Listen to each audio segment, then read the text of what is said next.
Perhaps there is something that Marvel can learn about the release of Ironheart, given they have not at all marketed this project, and it has somehow managed to attain the #1 rating on Disney Plus US. I don't even know who's reporting these numbers, where they're coming from, but yeah, okay, cool. I can go ahead and we can take this at face value, right? It comes from one of these shill accounts, Marvel Updates.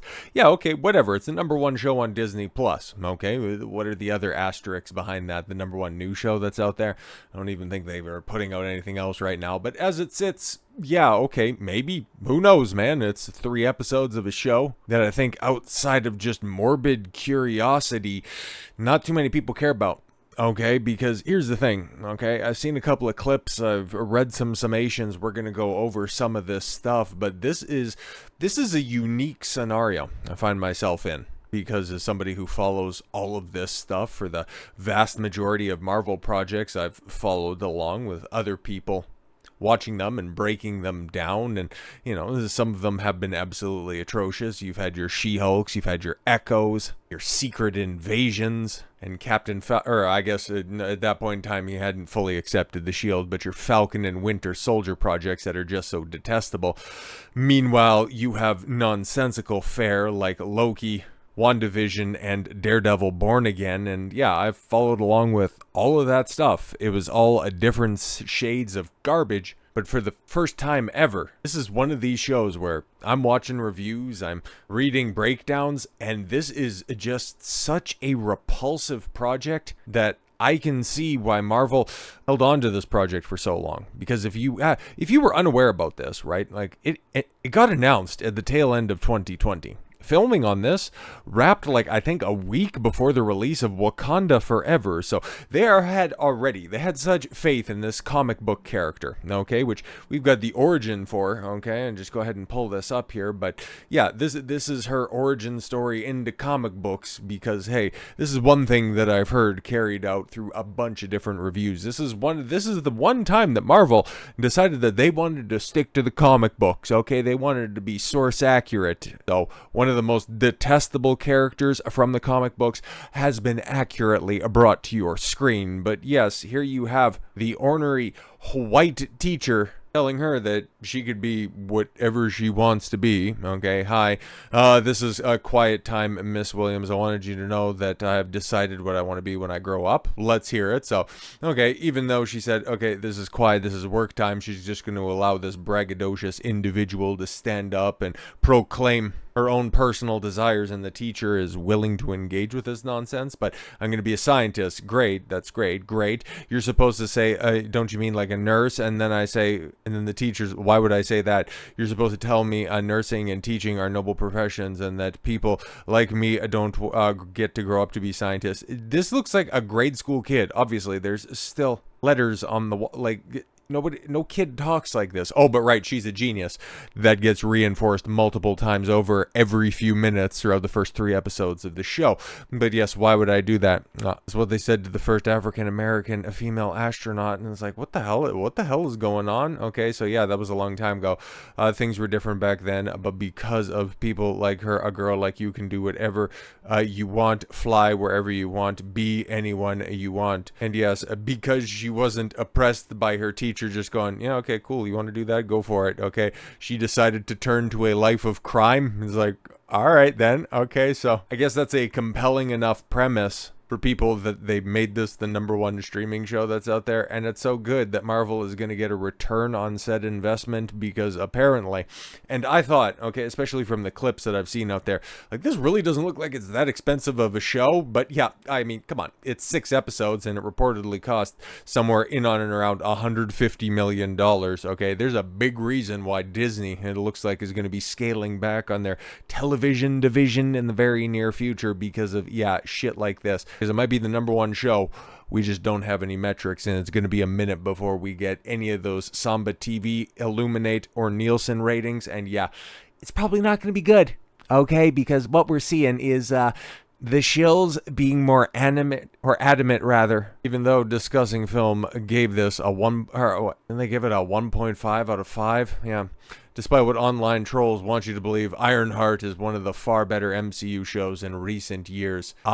And they're so sure, and they're so steadfast in their belief, they've turned off replies. That kind of lets you know, right? Oh, my mistake. It was another one of those sites. It might have been Culture Crave. Somebody, one of these bigger Twitter accounts gave it a 1.5 out of 5. Okay, this one, Discussing Film, gave it a 4 out of 5 because that seems fair. And to think female representation in the MCU started with all of this, and now we're getting cringe shit like this. Okay, cool. Isn't that normally like a flashback that you would get for a villain? Okay. Hey, look at all of those real world people, which is kind of strange to reference. And then, yeah, I'm going to be more important than Hank Pym and Tony and maybe Howard Stark as well. Like, okay, cool. And then laugh about it.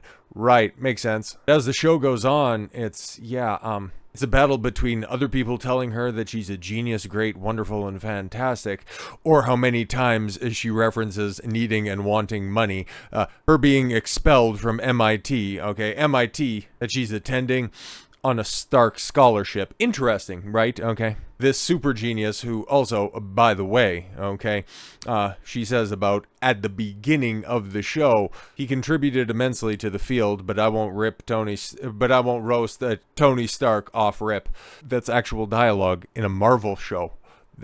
Okay then. But yes, she's far more impressive because she crafted an Ironman suit at MIT as opposed to Tony Stark, which is less impressive because he was a billionaire. I mean, do we have to bring up the cave? Do we have to bring up the box of scraps?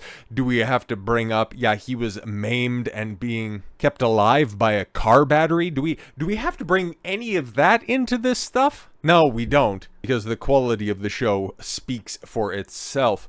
It's a bad show. It's bad on every level, from a lazy bad cinematography to the lackluster bad graphics, bad wooden performances, bad writing. Ironheart is the culmination of everything that has gone wrong with Marvel television, and it's not just a misfire, it's a final nail.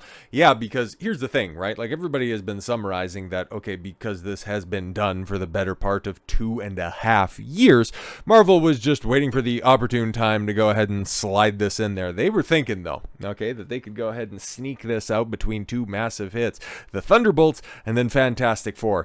Okay, we know the fate of one of those, and then with the next video, I think the next video on the day, we're going to be talking about how the other one is very likely not going to succeed as well, because holy shit, are people also turning on Fantastic Four, but more on that very shortly. It's going to be a very superhero heavy day, ladies and gentlemen, but yes, the show feels like the end game of the MCU. No, not quite, okay, because for the people saying, yeah, okay, this is a holdover, it was greenlit in 2020, wrapped in 2022, very much identity politics driven with some very borked moral messaging. But we also have girl boss Sue Storm and the female Silver Surfer teaming up to topple Galactus. So don't tell me that Marvel has figured out a different way of doing things, that they have sufficiently course corrected. Within the first 10 minutes, Ironheart makes its ideological goals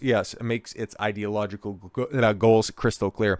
Tony Stark, the founding icon of the MCU, is not honored or even questioned. He's outright dismissed. Riri and others assert that Stokes' only value was his money. Although, yes, a genius alone isn't allowed to exist unless it comes with the right identity wrapper. That's one line where Riri says she isn't gonna badmouth Stark because of everything he did for the industry, but it sounds more like a concession than actual respect. Exactly. But Riri's great because she sells technology to fellow classmates and steals resources and joins a group that, oh, well, we don't commit murder, we'll just go ahead and commit robberies, break-and-enters, and other lower-level crimes. It's like, what are we doing out here? Riri's college expulsion, yes, plays out with cartoonish absurdity. While expelling Riri, the dean of MIT delivers a bizarre speech about how they're both strong and brilliant black women. Okay, it's a line, yes, meant to elevate Riri's importance, but it lands as a laughable insertion, yes, of ideology into what should be a dramatic moment. Riri is not just unrelatable, she's unlikable, arrogant, cold, and completely lacking in empathy.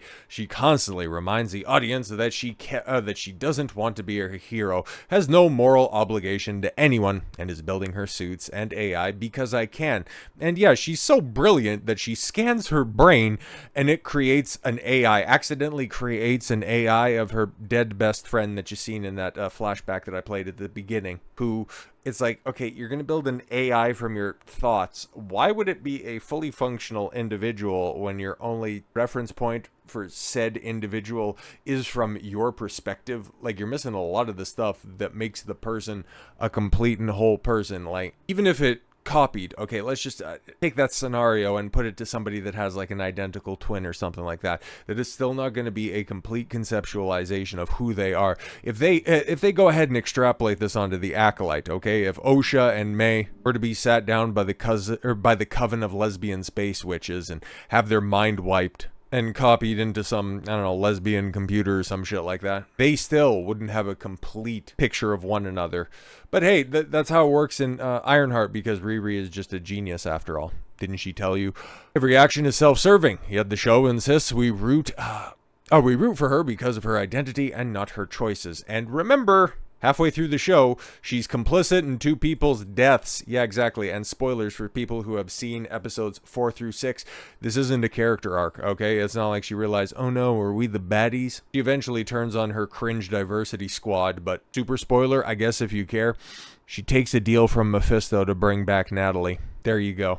By the end of the episode 3, yes, Riri commits a stone-cold murder. There's no ambiguity. She has the ability to save someone easily, and instead she watches him die and then agonizes over the fact that she left a crucial piece of tech behind at a crime scene. Yo, man, what the fuck? The only major white male character in the show is a reclusive, anxious nerd who is the long-lost son of Obadiah Stane, Jeff Bridges' character from the original Iron Man, by the way, who keeps his father's remains in a Ziploc baggie that Riri knocks over onto the floor. But Alden Ehrenreich, young Han Solo, is a bumbling, pathetic mess who can't even approach his next-door neighbor to get her to stop letting her little dog shit on his lawn with any type of tonality or bass in his voice. It's so fucking pathetic. He exists to be bossed around, he's a punchline, and he's a good singing partner in a car next to Riri. Like, this is just, it's the worst show I think I have ever seen reviewed. There's no agency, no purpose, no arc, and he's there to show how powerful and cool Riri is by comparison, and so is everyone, including this fucking weird drag queen. The exposition in episode 1 is painful. Characters repeatedly tell Riri things that she already knows, just so the audience can hear it. Riri, you remember your dead dad and how you used to work with him in a garage on a specific car, and your best friend who also died, and yeah, I'm gonna now describe for you. Yeah, exactly. And eventually, you know, that specific car that your wonderful and amazing stepdad, you and him, oh my god, you guys used to spend so much time working on it and how it was so important to you. Yeah, you would end up going and selling it to get money. And the reason that your stepdad and your best friend isn't around anymore, because this is a truly authentic Chicago black experience show, they both died in a drive-by shooting. Interesting. But apparently people like the Hood, okay, or maybe he's a bright spot in an otherwise dour situation. Perhaps, but Ironheart makes She-Hulk look like Daredevil, the Netflix one. Well, okay. Ironically, the Netflix Daredevil, unironically Born Again. It has no stakes and no charm, no characters worth caring about. It glorifies crime, mocks its own universe, and it offers nothing of substance. There are no redeeming qualities, none. But yes, as a disgusting film, we'll go ahead and give it a 4 out of 5. That Park Place will give it a 1 out of 10. Now, I'm not entirely sure right now it breaks all time and space, so giving it a 1 out of 10 might be a bit harsh, but honestly, this is just such a fucking repulsive show. Who knows how bad it's going to get by the end of it. But here's the one good thing about this, okay? Because episodes of 4 through 6 drop next Tuesday. By this time next week, nobody's even going to fucking remember this show. So with all that said, thank you all very much for the gift of your time. I've been Don Coswell, and I want you to follow your gut and get after it. Take care, everyone.